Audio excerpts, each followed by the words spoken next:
இன்று நான் உங்களுக்கு பேச போகிற தலைப்பு தேவன் நம் பிதா. தேவன் நம் பிதா, ரைட்? இது எல்லாருக்குமே தெரிஞ்ச ஒரு விஷயம் தானே, தேவன் எங்களுடைய பிதாண்டு. ஆனால் நான் இன்றைக்கு இப்படி சொல்றேன், தேவன் எங்களுடைய அப்பா. தேவன் எங்களுடைய அப்பா. பிதாண்டு சொல்லக்குள்ள கொஞ்சம் ஒரு இடைவெளி இருக்கலாம், ஆனால் அப்பாண்டு சொல்லக்குள்ள ஒரு நெருக்கம் இருக்கிறது. அதை குறித்து தான் நான் இன்று பேச போகிறேன்.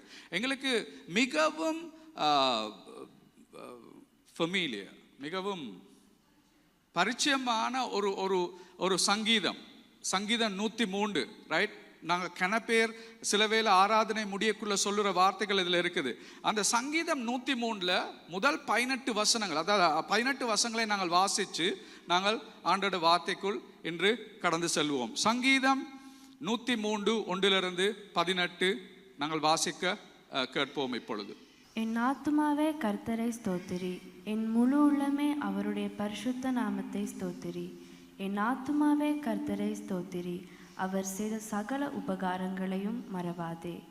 அவர் உன் அக்கிரமங்களை எல்லாம் மன்னித்து உன் நோய்களை எல்லாம் குணமாக்கி உன் பிராணனை அழிவுக்கு விலக்கி மீட்டு உன்னை கிருபையினாலும் இரக்கங்களினாலும் முடிசூட்டி நன்மையினால் உன் வாயை திருப்தியாக்குகிறார். கழுகுக்கு சாமனாய் உன் வயது திரும்ப வாழ வயது போலாகிறது. ஒடுக்கப்படுகிற யாவருக்கும் கர்த்தர் நீதியையும் நியாயத்தையும் செய்கிறார். அவர் தமது வழிகளை மோசேக்கும் தமது கிரியைகளை இஸ்ரவேல் புத்திரருக்கும் தெரிய பண்ணினார். கர்த்தர் உருக்கமும் இரக்கமும் நீடிய சாந்தமும் மிகுந்த கிருபை உள்ளவர். அவர் எப்பொழுதும் கடிந்து கொள்ளார், என்றைக்கும் கோபம் கொண்டிரார். அவர் நம்முடைய பாவங்களுக்கு தக்கதாக நமக்கு செய்யாமலும் நம்முடைய அக்கிரமங்களுக்கு தக்கதாக நமக்கு சரிக்கட்டாமலும் இருக்கிறார். பூமிக்கு வானம் எவ்வளவு உயரமாயிருக்கிறதோ அவருக்கு பயப்படுகிறவர்கள் மேல் அவருடைய கிருபையும் அவ்வளவு பெரியதாயிருக்கிறது. மேற்குக்கும் கிழக்குக்கும் எவ்வளவு தூரமோ அவ்வளவு தூரமாய் அவர் நம்முடைய பாவங்களை நம்மை விட்டு விலக்கினார். தகப்பன் தன் பிள்ளைகளுக்கு இறங்குகிறது போல கர்த்தர் தமக்கு பயந்தவர்களுக்கு இறங்குகிறார்.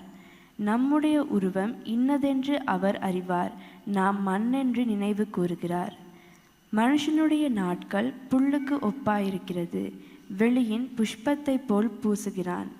காற்று அதன் மேல் வீசின உடனே அது இல்லாமற் போயிற்று, அது இருந்த இடமும் இனி அதை அறியாது.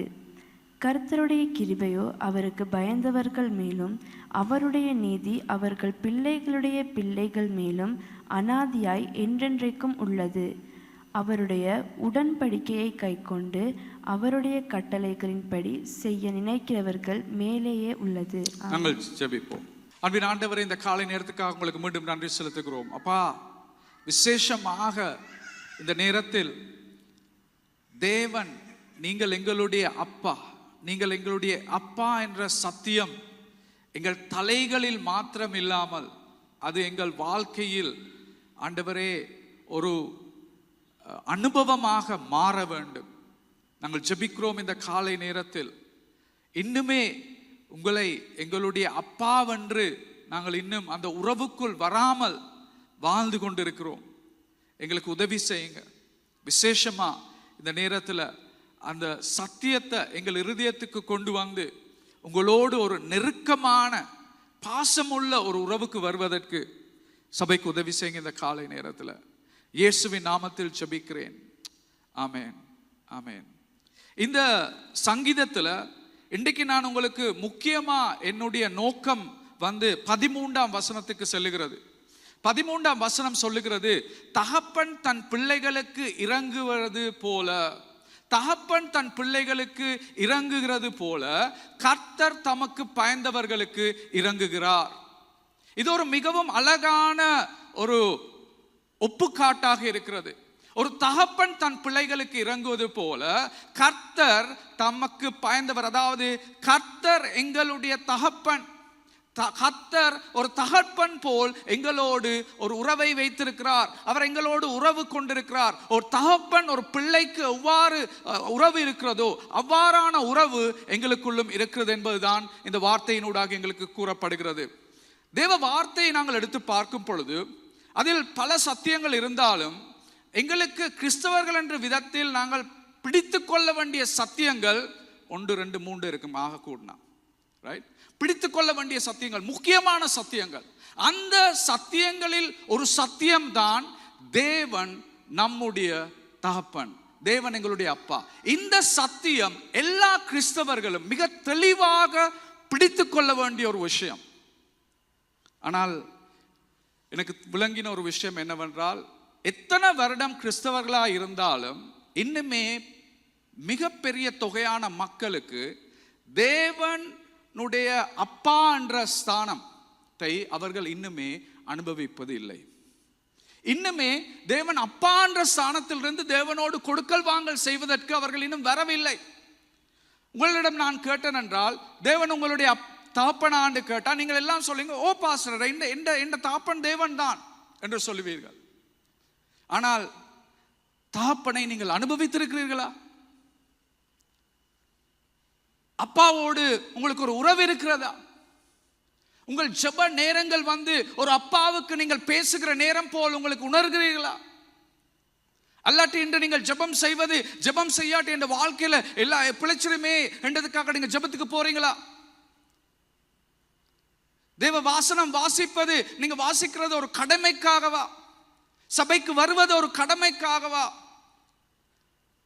ஆண்டவரை கொடுக்கிறது ஒரு கடமைக்காகவா? இதற்காகவே எல்லாம் நாங்கள் செய்கிறோம் என்று கேட்கிற பொழுது பலர் இவை எல்லாம் செய்வது ஒரு கடமை நிறைவேற்றுவதற்காக செய்து கொண்டிருக்கிறார்கள். ஆனால் ஒரு உறவு இருக்கிறவர்கள், விசேஷமாக தேவனை அப்பாவென்று அறிந்தவர்கள், அவர்களுடைய வாழ்க்கை ஒரு வித்தியாசமான வாழ்க்கை. அவர்கள் எப்பொழுதும் சந்தோஷத்தில் பொங்கி வழிகிற நபர்கள், அவர்கள் எப்பொழுதுமே உற்சாகத்தோடு பயணம் செல்லுகிற நபர்கள். அப்படிப்பட்ட ஒரு பயணத்துக்கு நாங்கள் எப்படி செல்ல வேண்டும் என்பதற்காக சில காரியங்களை இன்று நான் உங்களுக்கு பேச போகிறேன். எப்படி தேவனை அப்பாவென்று நாங்கள் அந்த இடத்துக்கு அவரை கொண்டு வந்து அவரோடு கொடுக்கல் வாங்கல் செய்வது என்பதுதான் என்னுடைய இன்று உங்களுக்கு நான் சொல்ல போகிற முக்கியமான காரணமாக இருக்கிறது. இயேசு இந்த உலகத்துக்கு ஏன் வந்தார்? இயேசு இந்த உலகத்துக்கு ஏன் வந்தார்?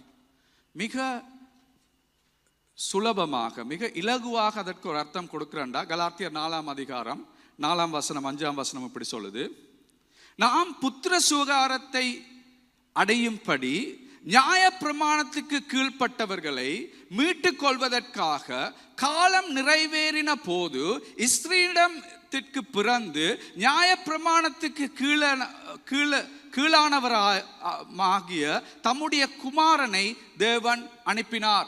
ஏன் இயேசு இந்த உலகத்துக்கு வந்தார்? பாருங்க, ஆரம்பிக்கிறது எங்க? நாம் புத்திர சுகாரத்தை அடையும்படி, நாம் பிள்ளைகள் ஆகும்படி, நாம் பிள்ளைகள் ஆகும்படி. நியாய பிரமாணத்துக்கு கீழ்ப்படி இருந்திருந்த நாங்கள், அந்த நியாய பிரமாணத்திலிருந்து எங்களுக்கு விடுதலை இல்லாமல் இருந்த நாட்கள், அந்த நியாய பிரமாணத்துக்கு கீழ்ப்படிந்து இயேசு இந்த உலகத்தை அந்த நியாய பிரமாணத்துக்குள்ளே அவர் இஸ்ரீலம் பிறந்து நியாய பிரமாணத்துக்கு கீழானவராயும் அவர் இயேசு அதற்கு முழுமையாய் ஒப்பு கொடுத்து அதற்கு தேவையான அந்த விலையை செலுத்தியதற்கு காரணம் நாம் எல்லோருமே தேவ பிள்ளைகளாய் ஆகும்படி. இன்று யாராவது உங்களிடம் இப்படி கேள்வி ஒன்று கேட்டா, ஏன் இயேசு இந்த உலகத்துக்கு வந்தார், ஏன் இந்த உலகத்தில் வந்து பிறந்தார், ஏன் இந்த உலகத்தில் வாழ்ந்தார், ஏன் அவர் மரித்தார் என்று கேட்டீங்கண்டா, உங்களுக்கு கொடுக்க வேண்டிய ஒரு சிறிய பதில் தான் இருக்கிறது. என்னை தேவனுடைய குடும்பத்துக்கு சேர்க்கும்படியாகவே இயேசு இதை எல்லாத்தையும் செய்தார். என்ன பதில்? எதற்காக இயேசு வந்தார் இந்த உலகத்துக்கு? எதற்காக இந்த இயேசு இந்த உலகத்தில் வந்து மரித்தார்? ஏன் இந்த உலகத்தில் வந்து வாழ்ந்தார்? எதற்காக கஷ்டப்பட்டார்? எதற்காக சொல்லுங்க பாப்போம். எதற்காக? என்னை அவருடைய குடும்பத்துக்கு சேர்க்கும்படிதான் இயேசு இதையெல்லாம் செய்தார். மிக இலகு. நான் சொன்னேன், ஆண்டோடைய வார்த்தையில மிக இலகுவான விஷயங்கள் தான் எங்களுக்கு இருக்குது. எங்களுக்கு இதை புரிந்து கொள்றது தான் பிரச்சனை. இதை நாங்கள் விளங்கி கொள்ள வேண்டும். ஆண்டவர் எங்களை இந்த உலகத்துக்கு கொண்டு வந்தது, இயேசு இது எல்லாமே செய்தது என்னை அவர் குடும்பத்தில் மாற்றுவதற்காக. அதாவது இயேசு இதெல்லாம் எனக்கு செஞ்சதுக்கு காரணம், எனக்கு என்ன பரலோகத்தில் இருக்கிற தேவனை பிதாவென்று அழைப்பதற்காகவே இயேசு இதை எல்லாத்தையும் செய்தார். அதுதான் கிறிஸ்தவ வாழ்க்கையின் அர்த்தம். அதுதான் இயேசு இந்த உலகத்துக்கு வந்ததுக்கு அர்த்தம். அதுதான் அவர் செய்த எல்லாமே அவர் செய்து முடித்தார்.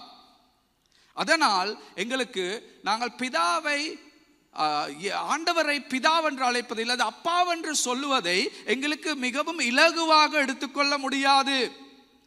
இந்த சத்தியம் எங்களுக்கு வந்து ஒரு மதிப்பச்சம், அப்படி எல்லாவற்றால் ஒண்டர்ன்னு சொல்லுவாங்க இங்கிலீஷ்ல, இல்லாட்டி ஓ என்று சொல்லக்குள்ள அது வந்து ஒரு திகைப்பு, வீரச்சம் என்ற ஒரு உணர்வுகள் எங்களுக்குள் வர வேண்டும். நாங்கள் வந்து சும்மா வந்ததுக்கு போனதுக்கு அப்பான்னு சொல்லி எங்களுக்கு அவர் ஆண்டவர் யாரு, உங்களோட அப்பாவா, ரைட், ஓகே, அப்படியாண்டு இல்லை, அப்பான்னு சொல்லிக்குள்ள அது எங்களுக்குள்ள ஒரு உணர்வை ஏற்படுத்தணும். தேவன், இந்த உலகத்தை படைத்து ஆளுகிற தேவன் என்னுடைய தகப்பனாய் இருக்கிறார்.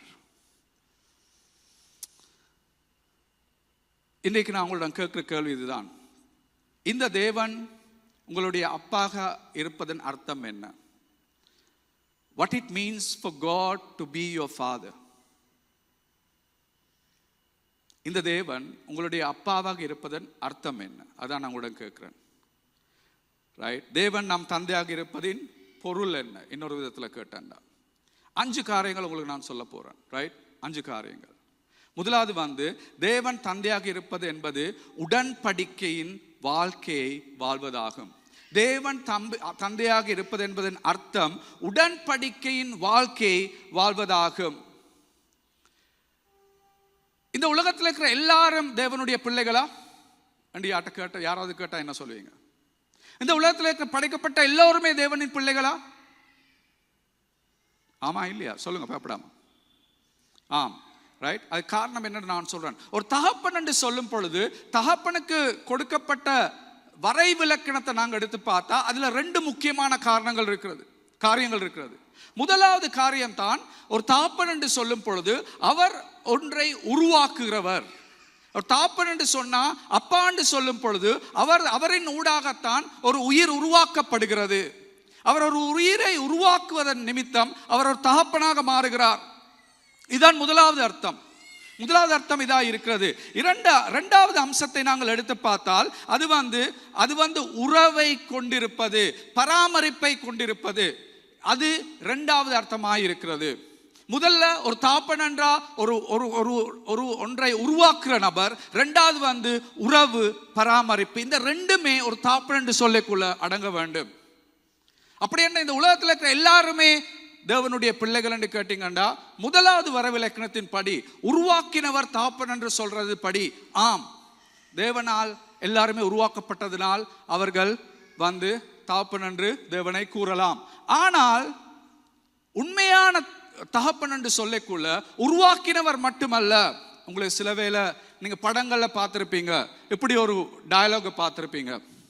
ரைட், அப்பா சொல்றாரு மகனை பார்த்து, நீ எந்த மாம்சத்துல இருந்து வந்தவன், நீ என்னுடைய மகன், நீ என்னுடைய பிள்ளை என்று சொல்லக்குள்ள பிள்ளை சொல்லுவாரு, நான் உண்ட மாம்சத்திலிருந்து வந்தாலும் எனக்கும் உங்களுக்கும் ஒரு உறவே இல்லை.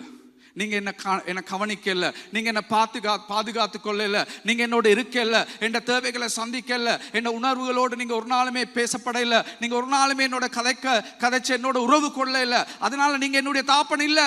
கேட்டிருக்கீங்களா இந்த மாதிரி ஒரு டயலாக்? அப்ப எங்களுக்கு பார்க்கக்கூடியதா இருக்கிறது, ஒரு அப்பாண்டு சொல்லக்குள்ள உருவாக்கினாப்பட்டும் அப்பாவா மாற முடியாது. அப்ப உருவாக்கினது மட்டும்தான் அப்பாண்டு பார்த்தா இந்த உலகத்தில் இருக்கிற எல்லாருமே தேவ பிள்ளைகளா இருக்கிறார். ஆனால் அதற்கு அப்பால் சென்று ஒரு உடன்படிக்கைக்குள் வந்தவர்கள், ஒரு உறவின் உடன்படிக்கைக்குள் வந்தவர்கள் தான் உண்மையான அப்பா மகன் அப்பா மகள் என்ற உறவுக்கு வர முடியும். யாரு தேவனோடு உடன்படிக்கை உறவுக்கு வந்திருக்கிறவர்கள்? யாரு தேவனோடு ஒரு உடன்படிக்கை உறவுக்கு வந்திருக்கிறார்கள்? நீங்களும் நானும். சபையில் இருக்கிறவர்கள் நாங்கள் தேவனோடு ஒரு உடன்படிக்கையின் உறவுக்குள் வந்திருக்கிறோம். ரைட், அதனால்தான் நீங்களும் நாங்களும் வந்து இன்று ஆண்டவருடைய பிள்ளைகள் என்று சொல்லப்படுகிறோம். உங்களுக்கு அப்போஸ்தலர் புத்தகம் 17ஆம் அதிகாரத்தில் பவுலடியார் கிரேக்க மக்களை பார்த்து சொல்லுகிறார்கள், நீங்கள் எல்லோருமே ஆண்டவருடைய சந்ததிகள். அப்படி என்றால் ஆண்டவரால் படைக்கப்பட்டதனால் நீங்கள் ஆண்டவருடைய சந்ததிகளாய் இருக்கிறீர்கள். ஆனால் ஆண்டவருடைய பிள்ளைகள் ஆவதற்கு யோவான் 1:12 வசனம், யோவான் 1:12 வசனம் கூறுகிறது, அவரை யாரு பெற்றுக்கொள்கிறார்களோ, தேவனை யார் பெற்றுக்கொள்கிறார்களோ, தேவனுடைய நாமத்தை யார் விசுவாசிக்கிறார்களோ அவர்களுக்கே தேவன் தன்னுடைய பிள்ளைகளாக வருவதற்கு அவர் இடம் கொடுக்கிறார். அவரை யார் பெற்றுக்கொள்கிறார்களோ, அவரை யார் விசுவாசிக்கிறார்களோ அவர்களுக்கு மாத்திரமே தேவனுடைய பிள்ளைகளாய் ஆக முடியும். இது ஒரு உடன்படிக்கை. நீங்கள் அவரை ஏற்றுக்கொள்ள வேண்டும் தாப்பன் என்று, நீங்கள் அவரை பெற்றுக்கொள்ள வேண்டும் ஒரு தாப்பன் என்று, அவருடன் ஒரு உறவுக்குள் வருவதற்கு நீங்கள் ஒரு தீர்மானம் எடுக்க வேண்டும். யோவான் 1:12 மிகவும் தெளிவாய் அதை எங்களுக்கு சொல்லுகிறது. எல்லாருக்கும் பிள்ளைகளாக முடியாது. பிள்ளைகள் ஆகிறதுக்கு நாங்கள் அவரோடு ஒரு உடன்படிக்கைக்கு வந்து அவரை ஏற்றுக்கொள்ளுகிற பொழுதுதான் நாங்கள் அவருடைய பிள்ளைகளாய் மாறுகிறோம் என்று அது சொல்லுகிறது. அதுதான் இந்த நாங்கள் பார்க்கிறோம். அந்த சங்கீதம் 103:13 தாப்பன் தன் பிள்ளைகளுக்கு இறங்குவது போல கர்த்தர் தமக்கு பயந்தவர்களுக்கு இறங்குகிறார். பயந்தவர்கள் என்றால் ஒரு உறவுகளுக்கு வந்தவர். 18ஆம் வசனம், அவருடைய உடன்படிக்கை கைக்கொண்டு அவருடைய கட்டளைகள் படி செய்ய நினைக்கிறவர் மேலேயே உள்ளது. அவர்களோடு அவர் உறவை வைத்திருக்கிறார். அப்படி என்றால் இதில் எங்களுக்கு மிக தெளிவாக விளங்குகிறது என்னவென்றால், தேவனோடு ஒரு உறவு இருக்க வேண்டும், தேவனோடு ஒரு உடன்படிக்கைக்குள் நாங்கள் வர வேண்டும். அவர்கள் தான் ஆண்டவர் சொல்றது வந்து தன்னுடைய பிள்ளைகள் என்று. இப்படிப்பட்ட ஒரு உறவுக்கு நீங்கள் தேவனோடு வருகிற பொழுது அவர் உங்களுக்கு ஒரு உறவு, உங்களை பிள்ளைகளாக அவர் ஏற்றுக்கொள்கிறார். அவர் உங்களுடைய அப்பாவாக மாறுகிறார். அதன் ஊடாக உங்களுக்கு அவர் பல நன்மைகள் உங்களுக்கு கொடுக்கப்படுகிறது. நீங்கள் ஆண்டவருடைய பிள்ளைகளாக மாறுகிற பொழுது அது உங்களுக்கு பல நன்மைகளை கொண்டு வருகிறது. அது ஆனால் ஒரு தற்செயலாய் நடக்கிற விஷயம் அல்ல. நீங்கள் ஒரு தீர்மானம் எடுக்க வேண்டும். நான் தேவனுடைய மகளாய் மாற வேண்டும் என்று ஒரு தீர்மானத்தை நீங்கள் எடுத்து ஒரு உடன்படிக்கையின் உறவுக்குள் நீங்கள் காலெடுத்து வைக்கும் பொழுதுதான் அந்த உறவு உங்களுக்குள் வரப்போகிறது. இதுதான் என்னுடைய முதலாவது விஷயம். நீங்கள் இன்று ஆண்டவரோடு அந்த உடன்படிக்கைக்குள் வந்திருக்கிறீர்களா? அவரை தகப்பனாக ஏற்றுக்கொள்ள அந்த உடன்படிக்கைக்குள் வந்திருக்கிறீர்களா? அதுதான் என்னுடைய முதலாவது விஷயமா இருக்கிறது. அப்படி என்றால் ஆண்டவருடைய வார்த்தை சொல்வது போல 13ஆம் வசனத்தில் தகப்பன் தன் பிள்ளைகளுக்கு இறங்குகிறது போல, கம்பேஷன், மனதுருகிறது போல, அதான் அந்த வார்த்தை. தகப்பன் தன் பிள்ளைகளுக்கு மனதுருகிறது போல தேவன் உங்களுக்காக மனதுருகுவார். நீங்கள் வந்து அவரோடு அந்த உறவுக்குள் வந்திருந்தால். அவருடைய கட்டளைகளை கையாளுகிறவர்கள், அவருடைய உடன்படிக்கை கை கொண்டு அவருடைய கட்டளைகளை செய்கிற நினைக்கிறவர்கள் மேலே தேவன் அவர் எப்பொழுதுமே அவர்களோடு இருப்பார் என்று சொல்லப்படுகிறது. அவர் எல்லோருக்கும் அப்பா இல்லை. இந்த உலகத்தில் இருக்கிற எல்லாருக்குமே பொதுவாக அப்பான்னு நாங்கள் சொன்னாலும் அவர் உண்மையான அப்பா வந்து உடன்படிக்கைகளுக்குள் வந்த பிள்ளைகளுக்கு. அந்த உடன்படிக்கைக்குள் வந்த பிள்ளைகள் யாரு? நீங்களும் நானும். நாங்கள் தான் அவருடன் அந்த உடன்படிக்கைக்குள் வந்திருக்கிறோம். இரண்டாவது விஷயம், தேவன் தந்தையாக இருப்பதென்றால் முதலாவது உடன்படிக்கைக்குள் நாங்கள் வாழ்வதாகும். இரண்டாவது, தேவன் தந்தையாக இருப்பது என்பது கிருபையிலே வாழ்வதாகும். கிருபையிலே வாழ்வதாகும். ரைட்? 10ஆம் வசனத்துல இருந்து 14ஆம் வசனத்தை நீங்க எடுத்து பார்த்தீங்கன்னா அதுல சொல்லப்படுது, சங்கீதம் 103, அவர் நம்முடைய பாவங்களுக்கு தக்கதாக நமக்கு செய்யாமலும் நம்முடைய அக்கிரமங்களுக்கு தக்க நமக்கு சரி காட்டாமலும் இருக்கிறார். சரி காட்டாலும் என்ற அந்த வார்த்தை வந்து அதுல பழி வாங்காமலும் இருக்கிறார் என்று உங்களுக்கு சொல்லலாம். எங்களுடைய அக்கிரமங்களுக்கு தக்கதாக எங்களுக்கு பழி வாங்காமலும் இருக்கிறார் என்று சொல்லலாம். அப்பொழுது உங்களுக்கு நல்லா அது விழுங்குது என்ன சொல்லப்பட்டிருக்காண்டு. பூமிக்கு வானம் எவ்வளவு உயரமாய் இருக்கிறதோ அவருக்கு பயப்படுவர்கள் மேல் அவர் கிருபையும் அவ்வளவு பெரிதாய் இருக்கிறது. நல்ல அடையாளம் அண்டர்லைன் பண்ணுங்க. அவர் கிருபையும் அவ்வளவு பெரிதாய் இருக்கிறது. மேற்கும் கிழக்கும் எவ்வளவு தூரமோ அவ்வளவு தூரமாய் அவர் நம்முடைய பாவங்களை நம்மை விட்டு விலக்கினார். தாப்பன் தன் பிள்ளைகளுக்கு இறங்குவது போல், நாங்கள் பார்த்தோம் அந்த வார்த்தை, தாப்பன் தன் பிள்ளைகளுக்கு இறங்குவது போல் அவர் தமக்கு பயங்கரவர்களுக்கு இறங்குகிறார், கிருபை காண்பிக்கிறார். நம்முடைய உருவம் என்னதென்று அவர் அறிவார், நாம் மண் என்று நினைவு கூறுகிறார். இந்த வார்த்தைகளில் எங்களுக்கு காணக்கூடியதா இருக்கிறது என்னென்றா, அவருடைய மாறா அன்பை எங்களுக்கு இந்த வார்த்தையில் காணக்கூடியதா இருக்கிறது. அவர் எங்களுடைய பாவங்கள் எப்படி, அந்த பாவத்துக்கு எவ்வாறு அவர் வந்து எங்களை கையாள வேண்டுமோ அவ்வாறு அவர் கையாளாமல் அவருடைய அன்பை, நீடித்த அன்பை எங்கள் மேல் வைத்திருக்கிறார். நீங்கள் வேலை செய்கிற இடத்தில் உங்களுக்கு வேலை செய்கிற உங்களோட பஸ்ஸோட இருக்கிற உறவும் உங்களுடைய வீட்டில் இருக்கிற தாப்பனோட இருக்கிற உறவும் வித்தியாசமாக இருக்கிறது. நீங்க வேலை செய்யற இடத்துல உங்களோட பொஸ்ஸோட இருக்கிற உறவு வந்து நீங்க அந்த வேலை செய்யற ஸ்தானத்துல அந்த பொஸ்ஸுக்கு சந்தோஷத்தை கொண்டு வர்றபடி, அவருக்கு லாபத்தை ஏற்படுத்துகிறவது படி நீங்கள் வந்து செயல்பட வேண்டும், நீங்கள் கிரியை செய்ய வேண்டும். நீங்கள் அவருக்கு லாபத்தை ஏற்படுத்துகிற விதத்தில் நீங்கள் செயல்படுகிற பொழுது, கிரியை செய்கிற பொழுது அவரை உங்களுக்கு சந்தோஷப்படுத்தலாம். அவர் சந்தோஷப்படுகிறார். அவர் சந்தோஷப்படுவதற்கு காரணம் உங்களுடைய பெர்ஃபார்மன்ஸ், நீங்கள் செய்கிற கிரியைகள், நீங்கள் செய்கிற செயல்கள் தான் அவரை சந்தோஷப்படுத்துகிறது. ரைட்? ஆனால் தேவன் அப்பான்னு சொல்லுகிற பொழுது அது ஒரு வித்தியாசமான ஒரு உறவு. அந்த இடத்துல நாங்கள் சொல்லுவோமே, ஒரு அப்பா தண்ட மகன் பிழையான பாதையில் செல்லுகிற பொழுது, அவன் பிழையான தீர்மானங்கள் எடுக்கிற பொழுது அப்பா என்ன செய்வார்? உலகத்தில் இருக்கிற அப்பா அம்மா எல்லாருமே அப்படி செய்கிற ஆக்கள் இல்லை. ஆனால் சில ஆக்கள் என்ன செய்வாங்கண்டா, அந்த நேரத்தில் தண்ட மகனுக்கு இன்னும் கிட்ட நெருங்கி அவங்களுக்கு இன்னுமே அன்பை காட்டுவாங்க. நீ பிழையான பாதையில் செல்லுகிறதை காணுகிற பொழுது, தன்னுடைய மகன் தன் பிழையான பாதையில் செல்வதை பார்க்கிற பொழுது அவர்கள் இன்னுமே கிட்ட நெருங்கி, இன்னுமே தன்னுடைய தாப்பனோடு மகனோடு ஒரு உறவை ஏற்படுத்துவதற்காக அவர்கள் செயல்படுவார்கள். அதான் ஒரு உண்மையான அப்பா செயல்படுகிற விதம்.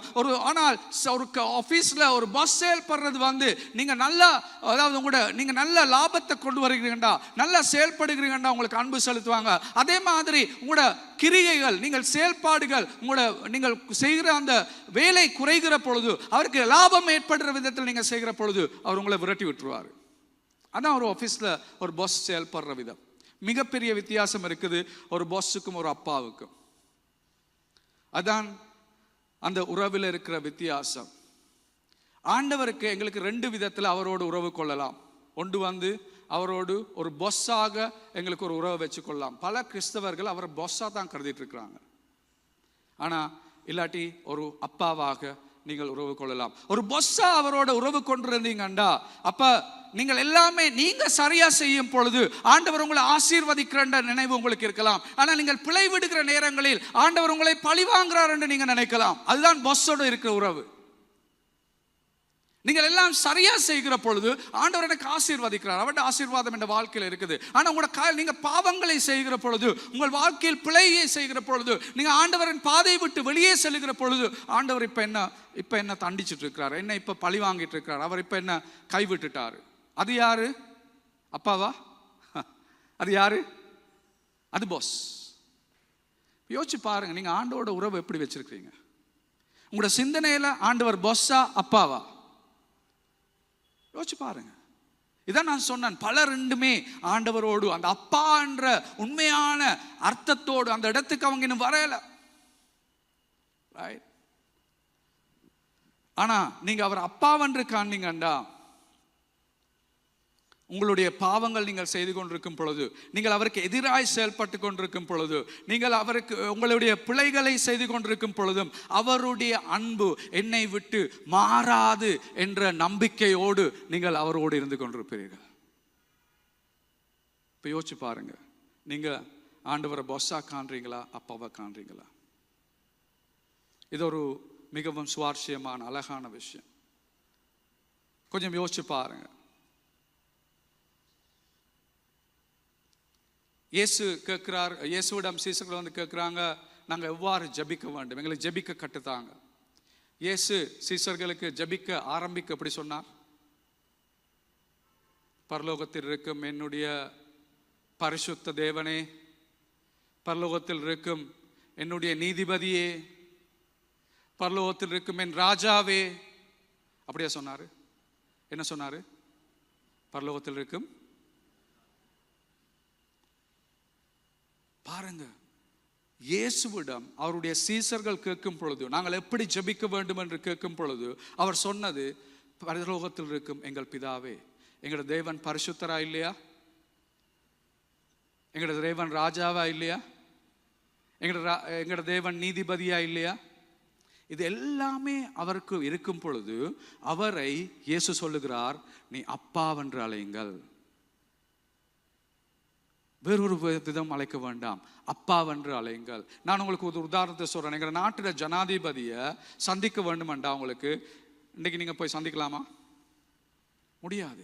எங்கள் எல்லோருக்குமே எங்களோட நாட்டில் ஜனாதிபதியை சந்திக்கணும்டா அதுக்கு ஒரு அப்பாயின்மெண்ட் எடுக்கணும். அவரை நாங்கள் சந்திக்கிறதுக்கு ஒரு நேரத்தை கேட்கணும். அப்படி நேரத்தை கேட்டால் போல எங்கள் எல்லாருக்குமே நேரம் தர மாட்டார். நீங்கள் ஒரு முக்கியமான நபராக இருந்தால், ஒரு முக்கியமான காரியம் இந்த நாட்டுக்கு நீங்கள் செய்கிறதா இருந்தால், உங்களோட சேவை வந்து இந்த நாட்டுக்கு அத்தியாவசியமாக இருந்தால் உங்களுக்கு அவர் செவி கொடுக்க தயாராக இருப்பார். அப்படி இருந்தாலும் அதற்கு எவ்வளவோ காரியங்களை நீங்கள் செய்ய வேணும். அதற்கு நீங்கள் அப்பாயின்மெண்ட் எடுத்த பின்பதாக நீங்கள் போய் அவங்க பார்க்கறதுக்கு முன்பதாக உங்களை செக் பண்ணி உங்களோட உடம்புல ஏதாவது ஆயுதங்கள் கொண்டு போறீங்களான்னு பார்த்து உங்களை எல்லாம் செஞ்சுதான் உள்ளுக்குள்ள ஒவ்வொரு ஸ்டெப்பா அவங்க அவர்கிட்ட போக அவருக்கு இருக்கிற பாதுகாப்பு அதிகமாக இருக்கும். அப்படிப்பட்ட எல்லா பாதுகாப்பின் கிரியைகள் செய்த பின்பதாகத்தான் அவரை உங்களுக்கு சந்திக்க முடியும்.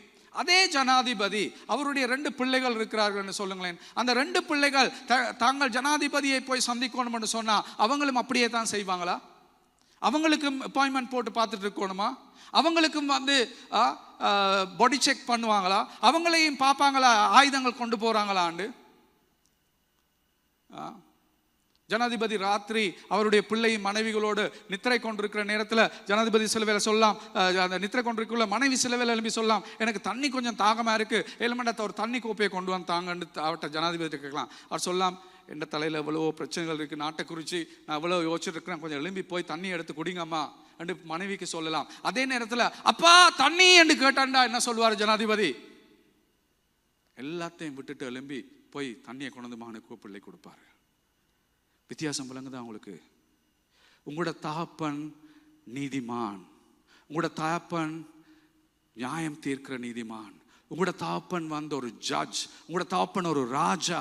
உங்களோட தகப்பன் யாரு? அவர் வந்து ஒரு பரிசுத்தர். ஆனா இது எல்லாம் இருந்தாலும் அவர் உங்களோடு வைத்திருக்கிற உறவும் அவருக்கும் இருக்கிற உறவு என்னது? அப்பா மகன், அப்பா மகள். அதுதான் உங்களோடு இருக்கிற உறவு. எப்படிப்பட்ட அவருக்கு வல்லமை இருந்தாலும், எப்படிப்பட்ட அதிகாரங்கள் இருந்தாலும், அவர் உங்களோடு வைத்திருக்கிற உறவு வந்து ஒரு மகன் ஒரு மகள், அவ்வளவுதான்.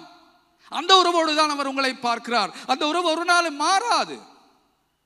அதான் இயேசு சொல்லுகிறார், பயப்படாம பயம் இல்லாம நீங்க பரலோகத்தில் இருக்கிற இந்த பெரிய தேவனை நீங்க அப்பாண்டு அலையுங்க என்று அவர் சொல்லுகிறார். அவர் சொல்லுகிறார், இந்த பரிசுத்த தேவன், இந்த வந்து ஒரு முடிவில்லாத தேவன், ஆதியும் அந்தமும் இல்லாம நாங்க படிச்சோம் இன்றைக்கு, அப்படிப்பட்ட தேவன், அந்த தேவன் வந்து ஒரு நியாயம் தீர்க்க போகிற தேவன், வல்லமையான தேவன், பரிசுத்தம் அவ்வளவு என்று சொன்னா அவர் கிட்ட கூட நெருங்க முடியாது. அவர் கிட்ட நெருங்கினா நீங்க உங்களுக்கு சாவுதான் வரும். அப்படிப்பட்ட ஒரு பரிசுத்த வல்லமையான தேவனை நாங்கள் எப்படி நாங்கள் அவரை காண்பது என்றால், அவரை நாங்கள் காண்பது அவருடைய பிள்ளைகள், அவருடைய தகப்பன், அவர் எங்களுடைய அப்பா என்பதை எங்களுக்கு காணக்கூடியதற்கு அதற்கு காரணம் என்னவென்றால் கிருபையாக இருக்கிறது. கிருபை, அவருடைய கிருபை எங்களுக்கு கொடுத்திருக்கிறார். எங்களுடைய பாவங்களுக்கு தக்கதாக அவர் எங்களை ஒரு நாளும் கொடுக்கல் வாங்கல் செய்வதில்லை, எங்களை பழி வாங்குவதில்லை, எங்களுடைய பாவங்களுக்கு தக்கதாக எங்களோடு செயல்படுவதில்லை. அவருடைய கிருபை அதிகமாயிருக்கிறது, அவருடைய முடிவில்லா அன்பு அதிகமாயிருக்கிறது. அவர் ஒருபோதும் எங்களை கைவிட மாட்டார். அப்படிப்பட்ட ஒரு அப்பா தான் எங்களுக்கு. 2வது வந்து நாங்கள் வந்து தேவனை அப்பா என்று சொல்வதின் அர்த்தம் வந்து கிருபையில் வாழ்தல். 3வது தேவனை தந்தையாக கொண்டிருப்பதன் அர்த்தம் ஒரு நம்பிக்கையுடனும் உறுதியுடனும் வாழ்வதாகும். அதாவது விசேஷமாக உங்களோட வாழ்க்கையில கஷ்டமான நேரங்கள்ல நீங்கள் கடினமான காரியங்களுக்குள் முகம் கொடுக்கிற பொழுது, விசேஷமாக நீங்கள் வந்து பாடுகளின் மத்தியில் நடக்கிற பொழுது உறுதியுடனும் நம்பிக்கையுடனும் வாழ்வதுதான் தேவன் நம்முடைய தந்தை என்றதன் அர்த்தம். எப்படி அப்படிப்பட்ட கஷ்டமான நேரங்களில் நாங்கள் உறுதியுடனும் நம்பிக்கையுடனும் வாழ்வது என்று நீங்க என்கிட்ட கேட்டீங்கண்டா, ஆண்டோட வார்த்தை சொல்லுது, அவர் கோபம் கொண்டாலும் அந்த கோபத்தை எங்கள் மேல் அவர் கோபம் கொள்ள முடியும். நாங்கள் செய்கிற பாவத்தின் நிமித்தம், நாங்கள் செய்கிற பிள்ளைகளின் நிமித்தம், நாங்கள் திரும்பி திரும்பி அவர் சொல்வதை கேட்காமல் நாங்கள் பாவம் செய்வதன் நிமித்தம் அவர் எங்கள் மேல் கோபம் கொள்ள முடியும். ஆனால் கோபம் கொண்டாலும் அவர் பழிவாங்கும் தேவன் அல்ல. அவர் பழிவாங்கும் நோக்கில் அவர் ஒன்றையும் செய்ய மாட்டார். அவர் எங்களை திருத்துவார், எங்கள் தவறுகளை அவர் திருத்துவார். ஆனால் அதுக்கு அன்பே காரணம், ஒருபோதும் பழிவாங்கல் அல்ல. உங்களுடைய பிள்ளைகள் பிழை செய்கிற பொழுது நாங்கள் பிள்ளைகளை திருத்துவோம் தானே? அம்மா அப்பாமாருக்கு நல்லா தெரியும். எங்களோட பிள்ளைகளை நாங்கள் திருத்துகிற பொழுது நாங்கள் எப்படி திருத்துவோம்? ஒரு பிள்ளை சில வேளை ஒரு பிள்ளையை விட்டாண்டா அந்த பிள்ளையை திருத்துறதுக்கு 2 விதம் இருக்கிறது. ஒன்றுதான், அந்த பிள்ளையை விட்ட உடனே நாங்கள் இப்படித்தான் ஒரு விதத்தில் திருத்துறது, நீ செஞ்ச விஷயம் எங்களுக்கு அவமானத்தை கொண்டு வந்திருக்குது, நீ செஞ்ச விஷயம் எங்களுக்கு அவமானத்தை கொண்டிருக்கு, எங்களை வெட்கப்படுத்திட்டா நீ, அதனால இனிமேற்பட்டு உனக்கு இதை செய்ய முடியாது. அது ஒரு விதம் நாங்கள் அவர்களை திருத்துறது. ரைட்? நீ செஞ்ச விஷயத்தால இன்றைக்கு எனக்கு இந்த விஷயம் செய்யலாம போயிட்டு இருக்கு, அதனால உனக்கு நான் இந்த தண்டனையை கொடுக்கிறேன், நீ இதை செஞ்சுதான் ஆகணும். நீ செஞ்ச விஷயத்தால எனக்கு வெளியில போறதுக்கு முடியாம போயிட்டது, என்னுடைய வேலையில் எனக்கு பிரச்சனை வந்துட்டது, அதனால நான் உனக்கு இன்றைக்கு இந்த தண்டனையை கொடுக்கிறேன். அது ஒரு விதம். ரைட்? அந்த விதத்துல நாங்க பிள்ளைய நாங்கள் வந்து தவறுகளை சரி செய்கிற பொழுது அப்படி நாங்கள் சரி செஞ்சா அது எப்படிப்பட்ட ஒரு சரி செய்தல்? பழி வாங்குதல். நீ என்ன அவமானப்படுத்தினபடியா நான் உனக்கு இப்ப இந்த தண்டனையை தாரேன். நீ என்ன வந்து இன்றைக்கு செய்ய வேண்டிய விஷயங்களை எனக்கு செய்ய முடியாமல் வச்சபடியா உனக்கு ஒன்றுமே இன்றைக்கு செய்ய முடியாது. அது என்னது? பழி வாங்குதல். பல நேரங்களில் நாங்கள் எங்களோட பிள்ளைகளை திருத்துறது ஒரு பழி வாங்குதல். அவங்க செஞ்சது எங்களுக்கு பாதிக்கப்பட்டிருக்குது, எனக்கு பாதிக்கப்பட்டபடினா உனக்கும் பாதிக்கப்பட வேண்டும், அது பழி வாங்குதல். ஆனால் தேவன் அப்படி ஒரு நாளுமே எங்களை திருத்த மாட்டார். அவர் திருத்துவது வந்து அவர் எங்கள் மேல் அன்பு வைத்திருக்கிறபடியினால். அவர் எப்பொழுதுமே எங்களை திருத்துவதற்கு காரணம் அவருக்கு அது நோவடிக்கப்பட்டபடினால் இல்லை. அவர் பார்ப்பார், நீ செய்யற விஷயம் அது, நீ செய்யற விஷயம் பிள்ளை, அது உனக்கு அது வந்து உன்னை வந்து புண்படுத்த போகுது, நீ இப்படியே தொடர்ந்து போனா உன் வாழ்க்கை நாசமா போயிடும், அதனால நான் உன்னை திருத்த வேண்டும், அதனால நான் இந்த இடத்துக்கு இந்த காரியத்தை உன் வாழ்க்கைக்கு விட்டு கொடுக்கிறேன். இந்த காரியத்தை நான் விட்டு கொடுக்கிறதுக்கு காரணம் இதன் ஊடாக நீ திருத்தப்பட வேண்டும், திருத்தப்படாவிட்டால் உன் வாழ்க்கை அழிந்து போய்விடும், உனக்காக நான் இதை செய்கிறேன். அதை விட நீ என்னை வெட்கப்படுத்தினாலோ இல்லை என்ற நாமத்தை நீ பாதிக்கப்பட்டதாலோ அவர் ஒரு நாளும் உங்களை பழி வாங்க மாட்டார். சொல்றது உங்களுக்கு விளங்குதா? சொல்றது இன்றைக்கு விளங்குதா உங்களுக்கு? அங்கட அப்பா எங்களோட கொடுக்கல் வாங்கல் செய்கிற விதம் அதுதான். ஒருபோதும் அவர் பழி வாங்க மாட்டார். 8-10 வசனங்கள்ல மிகவும் கர்த்தம் உறக்கமும் இரக்கமும் நீடிய சாந்தமும் மிகவும் கிருபையும் உள்ளவர், அவர் எப்பொழுதுமே கடித்து கொள்ளார், என்றைக்கும் கோபம் கொண்டிரார், அவர் நம்முடைய பாவங்களுக்கு நமக்கு செய்யாமலும் நம்முடைய அக்கிரமங்களுக்கு தக்கதாக நமக்கு சரி காட்டாமலும், என்ன நான் சொன்ன சரி காட்டாமல் என்றால் பழி வாங்காமலும் இருக்கிறார். இதான் எங்களுடைய தேவன். கர்த்தர் உறக்கம் இரக்கம் இருக்கிறவர், அவர் ஒரு நாளுமே எங்களுக்கு பழி, ஆனால் அவர் அது பழி வாங்க மாட்டாது கண்டதுக்காக நீங்கள் எதையும் செஞ்சுட்டு போங்களும் கூட கைவிட மாட்டார். நீங்கள் செய்கிற காரியங்களை அவர் திருத்துவார். நீங்கள் பிழை விடுகிற நேரங்களில் உங்களை பிழைகளை திருத்துவார். திருத்துவதற்காக சில சந்தர்ப்பங்களை உங்கள் வாழ்க்கைக்கு வர இடமும் கொடுப்பார். அது கஷ்டமா இருக்கும், ஆனால் அந்த கஷ்ட நேரத்தில் நீங்கள் போகிற பொழுது கூட உங்களுக்கு நான் சொன்னது போல, உங்களுக்கு நான் சொன்னேன் தானே முதல்ல, உங்களுக்கு ஒரு விசுவாசம், உங்களுக்குள்ள நம்பிக்கை இருக்க வேண்டும். எனக்கு நான் இதுக்குள் சென்றாலும் ஆண்டவர் என்னை கைவிடவில்லை, என்னை திருத்துவதற்காக என் மேல் அன்பு இருக்கிறதுனால் ஆண்டவர் இதை கைவிட்டிருக்கிறார், இதை செய்ய இடம் கொடுத்திருக்கிறார், அதனால் என்னை ஆண்டவர் ஒரு நாளும் கைவிட மாட்டார், என்னை ஒருவாறும் அவர் வந்து என்னை புறக்கணிக்க மாட்டார் என்ற நம்பிக்கையோடு உங்களுக்கு அந்த காரியத்துக்குள்ளால கடந்து செல்ல முடியும். ஒரு பிள்ளை என்றால் அந்த பிள்ளை அப்படிதான் செயல்படும். ஜான் நியூட்டன் என்று ஒரு நபர் இப்படி சொல்லுகிறார், தேவன் அனுப்பும் அனைத்தும் நமக்கு தேவையானவே. திருப்பி சொல்லுவா, தேவன் அனுப்பும் அனைத்தும் நமக்கு தேவையானவே. அதாவது நன்மை தீமை ரெண்டும், அவர் அனுப்புகிற எல்லாமே நமக்கு தேவையானவே. திரும்பி சொல்லுகிறார் இன்னொரு விஷயத்தை, அவர் கொடுக்காமல் வைத்திருப்பதை நமக்கு தேவையற்றவே. அவர் எதையாவது இன்னும் கொடுக்கலன்னா அவங்களுக்கு அது எங்களுக்கு தேவையில்லை. ரைட்? தேவன் அனுப்பும் யாவும் நமக்கு தேவையானது. ஆனால் அவர் ஒன்றை கொடுக்காமல் வைத்திருந்தால் அது உங்களுக்கு தேவையில்லை, அதான் அவரை கொடுக்கல. அது எல்லாமே உங்களோட நன்மைக்காக. சில நேரம் நீங்க தேவனோட கோபத்தில் இருக்கலாம், நான் இவ்வளவு கேட்டு இருக்கிறேன், அவர் ஏன் எனக்கு இது தரையில, அவர் தரையில உங்களோட நன்மைக்காக. அவர் ஒரு காரியத்தை உங்களோட வாழ்க்கையில் இடம் கொடுத்திருந்தால் அது எவ்வளவு கஷ்டமான பாடுகளான ஒரு சந்தர்ப்பமா இருந்தாலும், அதான் ரோமர் 8ஆம் அதிகாரம் சொல்லுது, எல்லாமே நன்மைக்காக மாறும். நீங்கள் என்ன எல்லாமே உங்களுடைய வாழ்க்கையில நன்மைக்காக மாறும். தேவனை விசுவாசிக்கிற, தேவன் மேல் அன்பு வைத்திருக்கிறவர்கள், தேவன் மேல் அவர்களுக்கு எல்லாமே நன்மைக்காக மாறும். யோசப்பு என்ன சொன்னாரு? யோசப் சொல்லுகிறார் அவருடைய அண்ணன்மாருக்கு, அவர் சொல்லுகிறார், கண்டோன் அவருடைய சகோதரர் சொல்றார், நீங்கள் எனது தீமைக்காக கொண்டு வந்ததை ஆண்டவர் எனது நன்மைக்காக மாற்றி இருக்கிறார். உங்கள் வாழ்க்கையில் என்ன மாதிரியான தீமைகள் வந்தாலும் தேவன் அதுக்கு இடம் கொடுத்திருந்தால் அந்த தீமைகள் எல்லாமே ஆண்டவருக்கு நன்மையாக மாற்ற முடியும். அதுதான் ஒரு பிள்ளை தன் வாழ்க்கையை காண்கிற விதம். பிள்ளையா இல்லாட்டி உங்களோட ஆண்டவர் உங்களோட பாஸ், நீங்கள் அவருடைய எம்ப்ளாயி. அந்த ஆண்டவருக்கு வேலை செய்கிற ஒரு நபரா நீங்கள்? ஆண்டவருக்கு வேலை செய்கிற ஒரு நபராண்டா தண்டிச்சிட்டாரு, வேலை போச்சு. எப்படி நீங்கள் பார்க்குறீங்க தண்டனை வரும் பொழுது? தண்டனை வரும்போது எப்படி பார்க்குறீங்க? இது ஒரு முக்கியமான விஷயம், ரைட்? மூன்றாவது விஷயம் நாங்கள் பார்த்தோம், தந்தையாக கொண்டிருப்பதன் அர்த்தம் நம்பிக்கையுடனும் உறுதியுடனும். விசேஷமாக கஷ்டமான நேரங்களில், கடினமான நேரங்களில் ஆண்டவர் என்னை தண்டிக்கவில்லை, ஆண்டவர் இதை என் வாழ்க்கையில் இடம் கொடுத்திருந்தால் அதை என்னை சரி செய்வதற்காக, சரியான பாதையில் கொண்டு வருவதற்காக இந்த காரியங்களுக்கு இடம் கொடுத்திருக்கிறார். எனக்கு அன்பு செலுத்துவதன் நிமித்தம் இதில் எனக்கு போவதற்கு இடம் கொடுத்திருக்கிறார் என்ற விசுவாசம் உங்களுக்குள்ளும் எனக்குள்ளும் இருக்க வேண்டும். நாலாவது விஷயம், தேவன் தந்தையாக கொண்டிருப்பதன் அர்த்தம் ஆழ்ந்த நெருங்கிய உறவில் உள்மரியாதையுடன் வாழ்தல். தேவன் தந்தையாக கொண்டிருப்பதன் அர்த்தம் ஆழ்ந்த நெருங்கிய உறவில் உள்மரியாதையுடன் வாழ்தல், ஒரு நெருக்கம், ரைட்?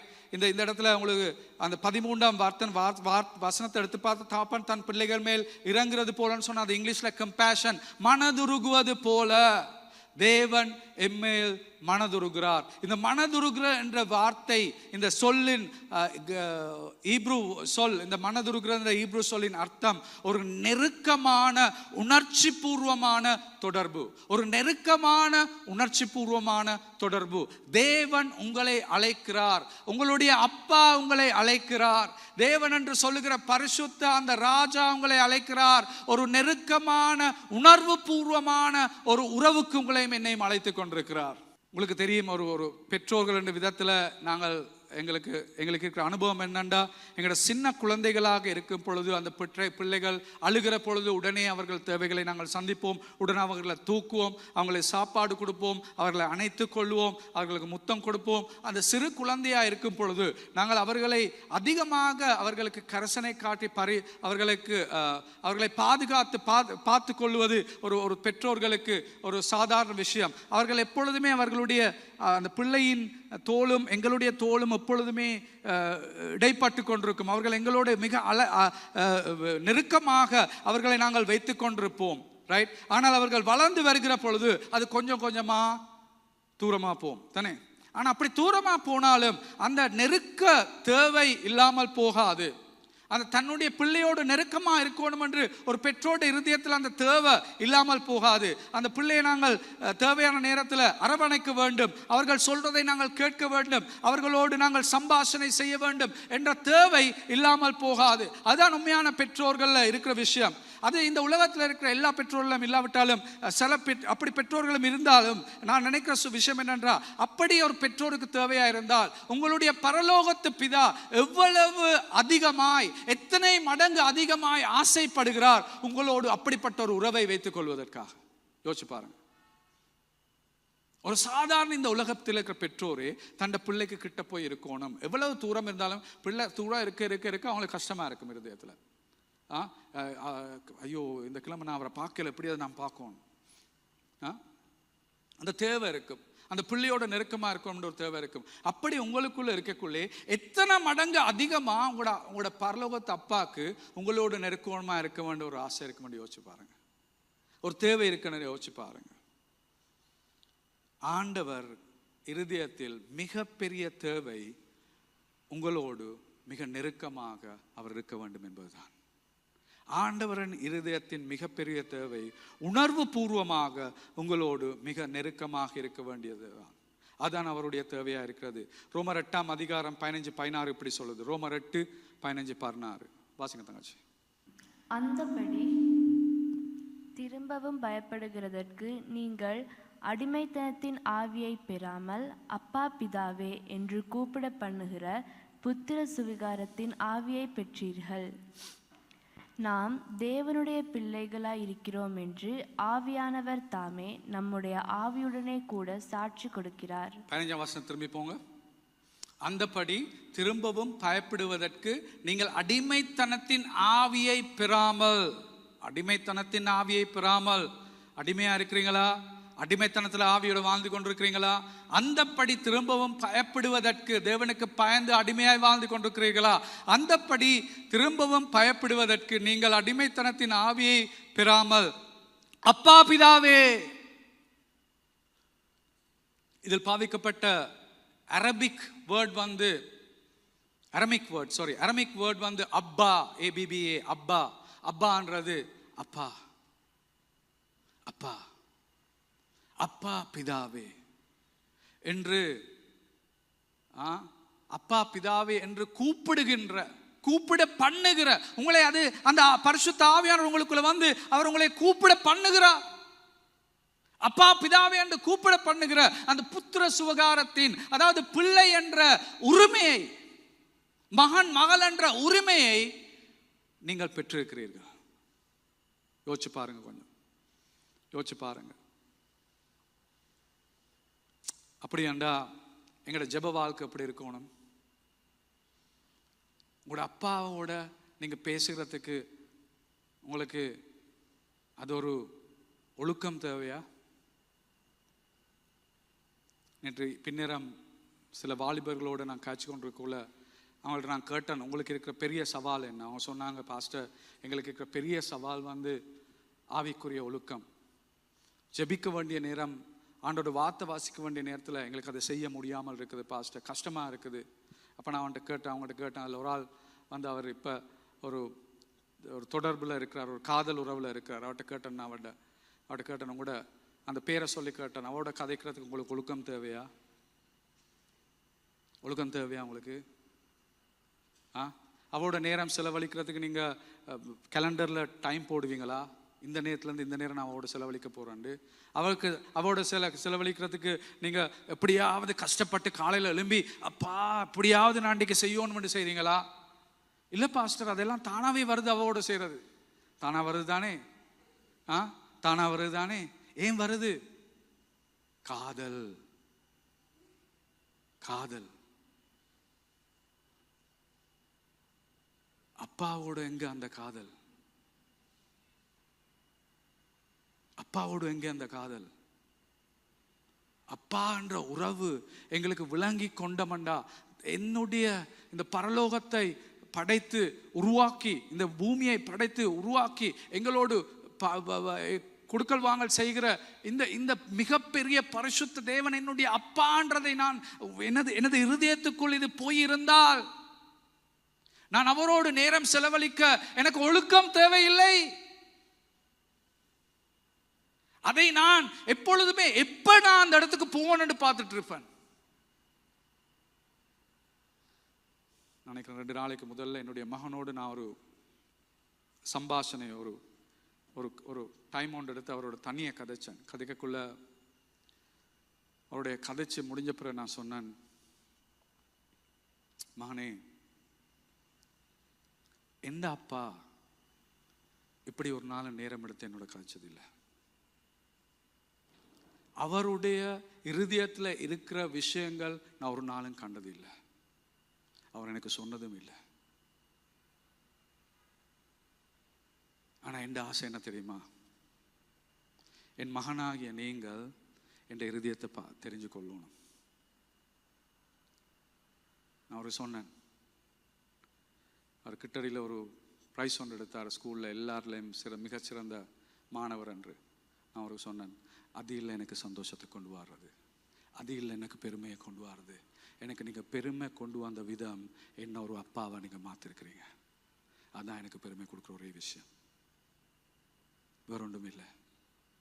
நீங்கள் இன்றைக்கி இதை எடுத்தது எனக்கு சந்தோஷம். நாளைக்கு நீங்கள் இதை எடுக்காமல் பிளவிட்டு எங்கேயாவது பிள்ளையான வழியில் போனாலும் நான் தான் உங்களோட அப்பா, நான் உங்களோடு இருப்பேன். அது ஒரு நாளும் மாறாது.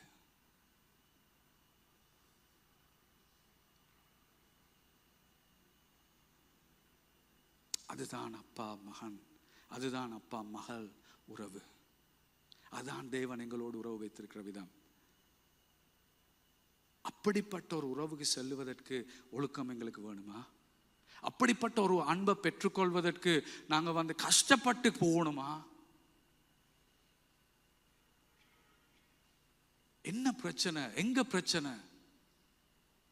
தலையில எங்களுக்கு அப்பாண்டு தெரிஞ்சாலும் உறவுல அப்பாண்ட இடத்துல நாங்க அவரோட இல்லை. அங்கதான் பிரச்சனை. அந்த இடத்துக்கு நீங்க வந்தீங்கண்டா, காலையில் எழும்பினோன்னு, அப்பா எங்கப்பா நீங்க இருக்கிறீங்க, எனக்கு நீங்க வேணும். இன்றைக்கு நீங்க இல்லாம எனக்கு இன்னைக்கு போயலாது. நான் வாரன் உங்கள்கிட்ட, நாங்க ஓடுவோம் அவர்கிட்ட. அதுதான் பரிசுத்த ஆவியானவர் எங்களுக்குள்ள செய்திருக்கிற விஷயம். அவர் எங்களுக்கு அந்த புத்திர சுகாரத்தின் ஆவியை எங்களுக்குள் போட்டிருக்கிறார். நீங்கள் அதை உற்பத்தி செய்ய தேவையில்லை. பரிசுத்த ஆவியானவர் ஏற்கனவே அதை உங்களுக்குள்ள போட்டு விட்டார் என்று இந்த வார்த்தை சொல்லுகிறது. இது ஒரு திறந்த அழைப்பா இருக்கிறது. உங்களுக்கு திறந்த அழைப்பு. பரிசுத்த ஆவியானவர் உங்களுக்கு செயல்பட்டு அவர் உங்களுக்குள் அந்த அப்பா என்ற தேவனை சொல்லுவதற்கு அவர் உங்களுடைய ஆவியை அவர் பலப்படுத்தி கொண்டிருக்கிறார். அது மட்டுமல்ல, 16வது வசனம் சொல்லுவது பாருங்க. 16ஆம் வசனம் என்ன சொல்லுகிறது? நம் தேவனுடைய பிள்ளைகளாய் இருக்கிறோம் என்று ஆவியானவரே நம்முடைய ஆவியுன்னு கூட சாட்சி கொடுக்கிறார். அதாவது உங்களுக்கு அந்த உறுதியை கொடுத்து கொண்டிருக்கிறார். நீ இன்றைக்கு ஆண்டவருடைய பிள்ளை, நீ இன்றைக்கு ஆண்டவருடைய பிள்ளை. என்ன பிளவிட்டாலும் நீ இன்றைக்கு ஆண்டவருடைய பிள்ளை. எப்படிப்பட்ட வாழ்க்கை வாழ்ந்தாலும் நீ இன்றைக்கு ஆண்டவருடைய பிள்ளை, நீ இன்றைக்கு ஆண்டவருடைய பிள்ளை. பரிசுத்த ஆவியானவர் உங்களுக்கு ஒரு நாளுமே அவர் உங்களை குற்றம் சாட்டுகிற நபர் அல்ல. உங்களுடைய ஆவியுடன் அவருடைய ஆவி எப்பொழுதுமே சாட்சி கொடுத்து கொண்டிருக்கிறது. நீ இன்று தேவனுடைய பிள்ளை, நீ இன்று இந்த பரிசுத்த பிதாவின் பிள்ளை என்று திரும்பி திரும்பி உங்களுக்கு எந்த நேரத்திலும் அந்த ஆவியானவர் சொல்லிக் கொண்டிருக்கிறார். அவர் உங்கள் இருதயத்தில் அன்பை ஊற்றி இருக்கிறார் தேவனுக்கு. இதுக்கு முதல்ல இந்த கதையை சொல்லிக்கிறேன். தோமஸ் குட்வின் என்ற ஒரு இங்கிலாந்தில் இருந்த ஒரு போதகர் ஒரு நாள் ரோட்ல சென்று கொண்டிருக்கும் பொழுது ஒரு அப்பாவும் மகனும் கையை பிடித்து கொண்டு, ஒரு பெரிய அப்பா ஒரு 5 வயசு மகனும் கையை பிடிச்சு கொண்டு அவங்க ஏதோ காய்ச்சிட்டு போறாங்க. அவருக்கு தெரியும் என்ன காய்ச்சிட்டு போறாங்கன்னு. ஆனா ஒரு இடத்துல அவர் இருந்தா போல தாப்பன் அந்த மகனை ஒரேடியா தூக்கி அவருக்கு ஒரு முத்தம் கொடுத்துட்டு அவர் சொல்லுகிறார், நான் உனக்கு அன்பு செலுத்துகிறேன், I love you my son, நான் உனக்கு அன்பு செலுத்துகிறேன் என் மகனை என்றுட்டு அவரை கீழே போட்டுட்டு திரும்பி அவங்க போறாங்க. அப்ப அந்த தோமஸ் குட்வின் சொல்றாரு, அவங்களோட உறவுல அந்த அவரை தூக்கினோன்னு அவங்களோட உறவு மாறிச்சா? முத்தம் கொடுத்தோன்னு அவங்களோட உறவு மாறிச்சா? நான் உனக்கு அன்பு செலுத்துறேன்னு சொன்னக்குள்ள அவங்களுக்கு உறவு மாறிச்சா? இல்லையே. அவர் கையை பிடிச்சு போய்க்குள்ள அப்பா தான், அது எல்லாமே அப்பா தான், எல்லா இடத்துலயும் அப்பா தான். ஆனா என்ன நடந்துச்சு? அந்த அப்பான்ற உறவுல ஒரு அனுபவத்துக்குள்ள அவர் வாராரு. அந்த மகனை தூக்கி அவருக்கு முத்தமிட்டு அவர் நான் உனக்கு அன்பு செலுத்துறேன்னு சொல்லிக்குள்ள ஒரு அனுபவத்துக்குள்ள வாராரு. பரிசுத்த ஆவியானவர் எங்களோட வாழ்க்கையில உங்களுக்கு அப்படிப்பட்ட அனுபவங்களை கொடுப்பதற்கு பார்த்து கொண்டிருக்கிறார். தேவையான நேரத்தில், நீங்கள் கஷ்டமான நேரத்தில் போகும் பொழுது, உங்களுடைய அடையாளம் உங்களுக்கு தெரியாத நேரத்தில், நீங்கள் யார் என்று கேள்வி கேட்கிற நேரத்தில் அவர் நீங்கள் பிள்ளை என்று காண்பிப்பதற்கு, உங்களுக்கு அப்படிப்பட்ட அனுபவங்களை கொடுப்பதற்கு அவர் தயாராக இருக்கிறார். நீங்கள் தயாராக இருக்கிறீங்களா அந்த அனுபவத்தை பெற்றுக்கொள்றதுக்கு?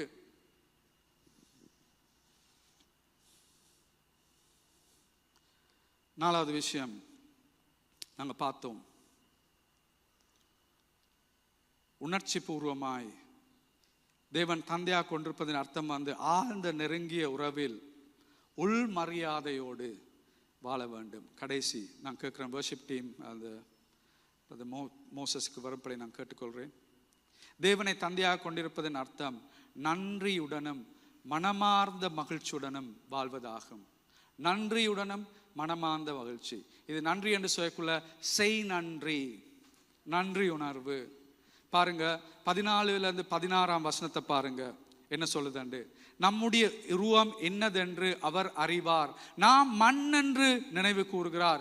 மனுஷருடைய நாட்கள் புல்களுக்கு ஒப்பாய் இருக்கிறது, வெளியின் புஷ்பத்தை போல் பூக்கிறார்கள். ஆனால் காற்றின் அதன் மேல் வீசியவுடன் அது இல்லாமல் போயிற்று, அது இருந்த இடமும் இனி அதை அறியாது. நாங்கள் இன்றைக்கு நாளைக்கு இல்லாம போறாக்கள்.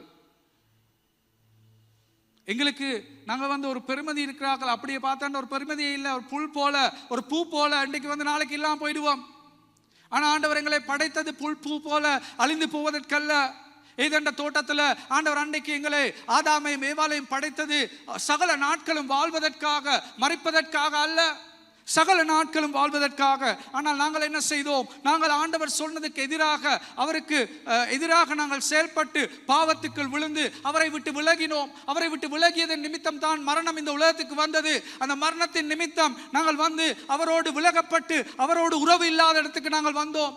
அப்படி வந்த எங்களை மீண்டும் உறவுக்கு கொண்டு வருவதற்காக இயேசு இந்த உலகத்துக்கு வந்தார். அவர் பிதாவோடு மிக நெருக்கமான உறவை வைத்திருந்தார் என்று உங்களுக்கு எனக்கு தெரியும். அவர் இந்த உலகத்தில் வாழ்கிற பொழுது பிதாவின் சித்தத்தை செய்வதற்காகவே நான் வந்தேன், ஒவ்வொரு நாளும் பிதாவுடன் குரலை கேட்டு அதை என்ன சொல்லுகிறாரோ அதை செய்து கொண்டு அப்படிப்பட்ட ஒரு வாழ்க்கை வாழ்ந்து கொண்டிருந்த அதே இயேசு சிலுவையில் மறிக்கும் தருணத்தில், அவர் சிலுவையில் தொங்கிக் கொண்டிருக்கும் தருணத்தில், என் தேவனே என் தேவனே நீர் என்னை ஏன் கைவிட்டீர், என் தகப்பன் என்று சொல்லாமல் முதல் தடவையாக தேவனை தேவன் என்று அழைக்கிறார். முதல் தடவை ஆண்டவரை தேவன் என்று அழைத்த ஒரே தடவை அவர் சிலுவையில் உங்களுக்காகவும் எனக்காகவும் பாவத்தை சுமந்து கொண்டிருக்கும் அதே தருணத்தில், ஒரே தருணம் அவர் தேவனை தேவன் என்று அழைக்கிறார். பைபிளை பொறுத்தெடுத்து வாட்சி பாருங்க. 4 சுவிசேஷ புத்தகங்களையும் வாட்சி பாருங்க. ஒரு இடத்துலையும் அவருடைய ஊழிய கால நேரத்தில் அவர் தேவன் என்று அழைக்க இல்லை, அப்பான்னு தான் அழைச்சார். ஒரே ஒரு தருணம், எப்ப சிலுவையில் தொங்கிக் கொண்டிருக்கக்குள்ள, என் தேவனே என் தேவனே நீர் என்னை ஏன் கைவிட்டீர். ஏன் அவர் கைவிடப்பட்டார்? புல் பூ போல ஒரு நிமிடத்தில் அழிகிற உங்கள் வாழ்க்கைக்கும் என் வாழ்க்கைக்குமாக அவர் எங்களோட பாவத்தை சுமந்து எங்களுக்காக மரிக்கும் நேரத்தில் பிதா என்ற உறவை அவர் இல்லாமல் ஆக்கி கொண்டார். அப்பா மகன் என்ற உறவை இல்லாமல் ஆக்கி கொண்டதுக்கு காரணம் உங்களையும் என்னையும் பிதாவின் பிள்ளைகளாக மாற்றுவதற்காக. இன்றைக்கு உங்களுக்கும் எனக்கும் அப்பா பிதாவே என்று சொல்லக்கூடியதற்கு காரணம் என்ன தெரியுமா? நம் இயேசு அப்பா பிதா என்று சிலுவையில சொல்ல முடியாத இடத்தில் தொங்கினபடினால. யோசிச்சு பாருங்க. அதுதான் உங்களையும் என்னையும் மகன் மகளாய் மாற்றி இருக்கிறது. இதை குறித்து எங்களுக்குள் ஒரு நன்றி உணர்வு இருக்க வேண்டும். இதை குறித்து எங்கள் இருதயத்தில் ஒரு மனமார்ந்த மகிழ்ச்சி இருக்க வேண்டும். ரைட்? நன்றியும் இதுதான் எங்களுடைய அடையாளம். நாங்கள் அவருடைய பிள்ளைகள். எங்கள் இருதயத்தில் நன்றி இருக்கணும். அதன் ஊடாக நாங்கள் தேவனை ஆராதிக்க வேண்டும். அப்படிப்பட்டவர்களாக இருக்க வேண்டும். பாருங்க, இந்த சங்கீதம் அப்படி ஆரம்பிக்கப்படுது.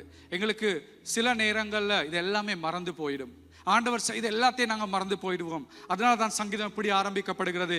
என் ஆத்துமாவே கர்த்தரை ஸ்தோத்திரி, என் முழு உள்ளமே அவருடைய பரிசுத்த நாமத்தை ஸ்தோத்திரி, என் ஆத்துமாவே கர்த்தரை ஸ்தோத்திரி. அது பாருங்க என்ன சொல்லியிருக்கேன். அவர் செய்த சகல, எத்தனையோ தடவை இதை சொல்லியிருக்கீங்க தானே, ஆனா இந்த முறை உண்மையான அர்த்தத்தோட சொல்லுங்க. அவர் செய்த சகல, இப்ப நான் எத்தனை உபகாரங்களை குறித்து உங்களுக்கு சொன்ன, இன்றைக்கு 5 உபகாரங்கள். அவர் செய்த சகல உபகாரங்களையும் என்ன செய்ய வேண்டாம்? மறக்க வேண்டாம்.